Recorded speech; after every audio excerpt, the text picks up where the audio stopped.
Alright, south of midnight. They're gonna do Doom last, aren't they?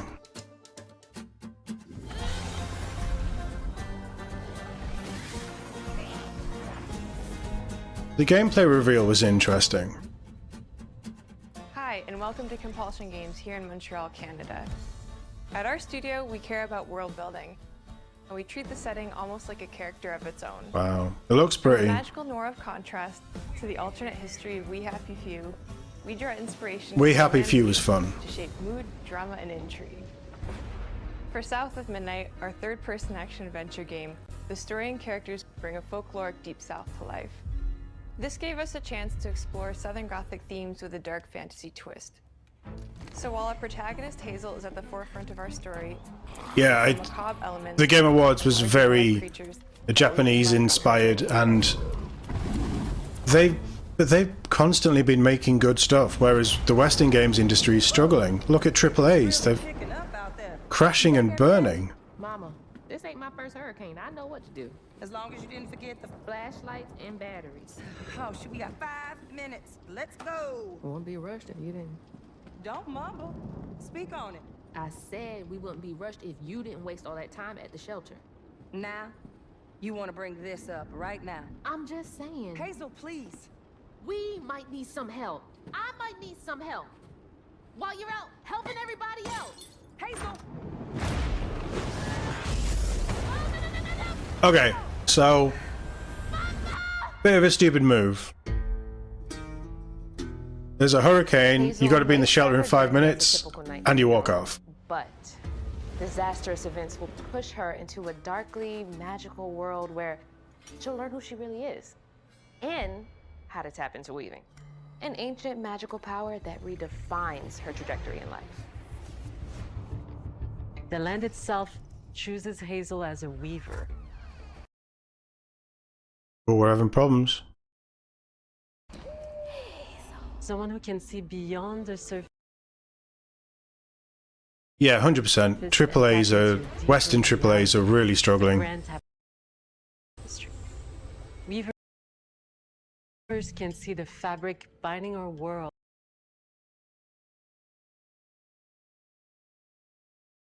Not happy, is it? Connecting people, nature, and echoes of the past. Keep those hands to yourself. Hazel can This has got a bit of a perceive both the Banishers mystical vibe. strands and stigmas in the world. Through her newfound power, she reweaves these stigmas and mends the afflicted creatures she encounters. As Hazel discovers her power, So is it based on any... into the surreal. It's New Orleans, isn't it? New Orleans area. Is it based on any voodoo folktales and stuff? Nice. Okay, she's just answered that.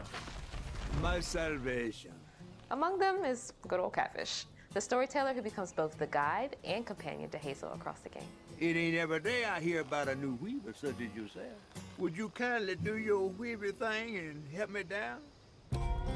Meeting Catfish marks the true beginning of Hazel's. Interesting. All of Hazel's arsenal and powers are designed around textile crafting and traditional spinning wheels. Her weapons include a spindle, 2 weaving hooks, and a distaff. Her magic abilities manifest with supernatural lace-like patterns, blending the traditional craft with mystical elements. Hazel engages with the world through... Yeah, that was Banishers, Mike. Yeah, the Don't Nod one, with the guy and his ghost wife. As her journey unfolds, Hazel will master new weaving abilities, using them to traverse the world, conjure objects, and confront adversaries. It's the combat that doesn't look good for me. And adapting to different enemy archetypes. Okay, that sounds more interesting. Corruption Hazel encounters. These haints trap Hazel in combat until she unravels them, destroying them in the process. Each haint has its own moveset, strengths, and weaknesses that you'll need to learn and adapt to. For example, the slug burrows on the ground and unleashes devastating strikes from afar, while the Ravager closes the distance with chilling speed. Hazel can counter these threats. No, I heard Banishers was good. A friend of mine was playing it. He got it at Christmas. Jump attacks and charge attacks. But close combat is risky. But yeah, I haven't played it myself yet. Have powerful defensive abilities. I don't think the previews did Mastering it magical skills justice. can be key to gaining the upper hand in combat. Push, pull, and weave are some of the spells at your disposal that give you a tactical advantage during a fight. So you're like a Timing is Jedi. everything. Pull distant enemies close to start melee combos. Push them back to interrupt and stun their attack. Then, press Okay. the advantage with follow-up strikes. Spells interact uniquely with each enemy type, creating dynamic combat scenarios, especially when facing multiple types of opponents at the same time. Once near death, enemies can be unraveled, breaking their core and setting them free of their corruption. Which So has are you the immune benefit to other of attacks providing when you do health that? and reducing ability cooldowns. If you play your combos right, you can enhance Hazel's combat readiness and keep on chaining her abilities. Okay. As Hazel progresses in the game, she unlocks new moves and improved abilities, and you'll have to decide Standard. which areas to prioritize. The upgrades will change how you approach combat, like enhancing area of effect attacks, or refining push and pull skills to improve precision and make them feel more rewarding. The combat system is fast and responsive, built around chaining attacks, landing precise strikes, and Right. unraveling enemies. Having just seen Ninja Gaiden 4, it doesn't look that fast. Place old Molly terrorized and more. Now for the low, low price of $1. They're definitely sticking with the 30 frames. You'll explore multiple regions, each ruled by a mythical creature with their own Southern Gothic history. You'll gradually uncover the backstories of That's these cool. beings, once human or animal, who were transformed by tragedy, their secrets waiting to be discovered. As a weaver, Hazel heals these creatures by collecting fragments of haunted memories. We call these echoes, which reveal each creature's past. Hazel must experience these echoes before she can mend them. Interesting.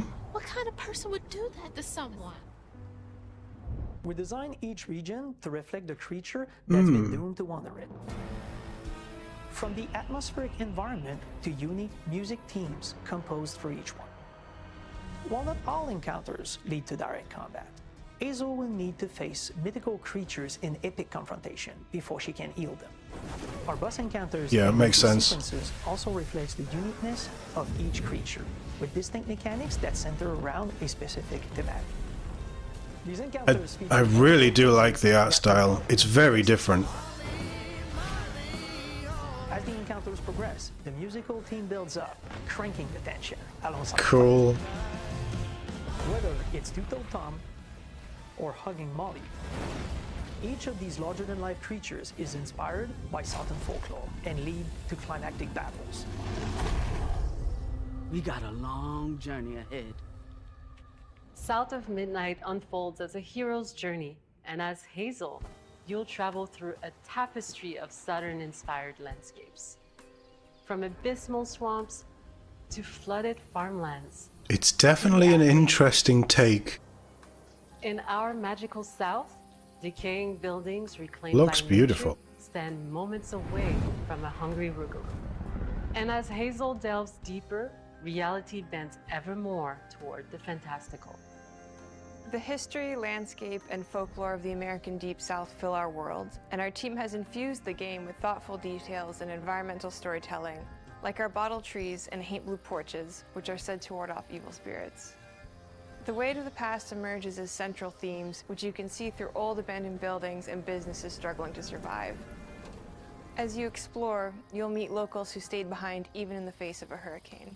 So I'm the last person left here. All those damn haints. This part of the river's filthy with them. Artistically, we're staying true to our moody Compulsion signature style. But this time, we're using a handcrafted approach inspired by stop-motion animation. It feels very Which stop allows our motion. team to bring a distinct personality and tone into every prop and character. Because this folklore is open to visual interpretation, Like the whole we Scary New embrace the Orleans freedom vibe, to yeah. reimagine these creatures and their stories, to adapt how they look, and to craft our own version of a fantastical Deep South. Regardless of playing it, it definitely looks different to a lot of things. And the music just sounds so At good. Compulsion Games, we love to craft around central themes.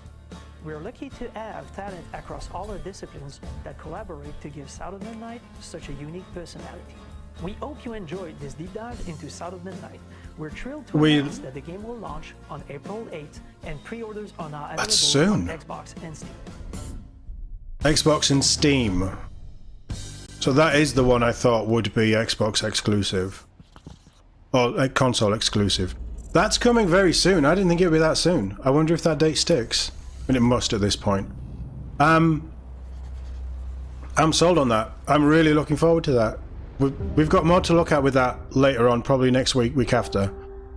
There's a half-hour documentary about it that I want to watch.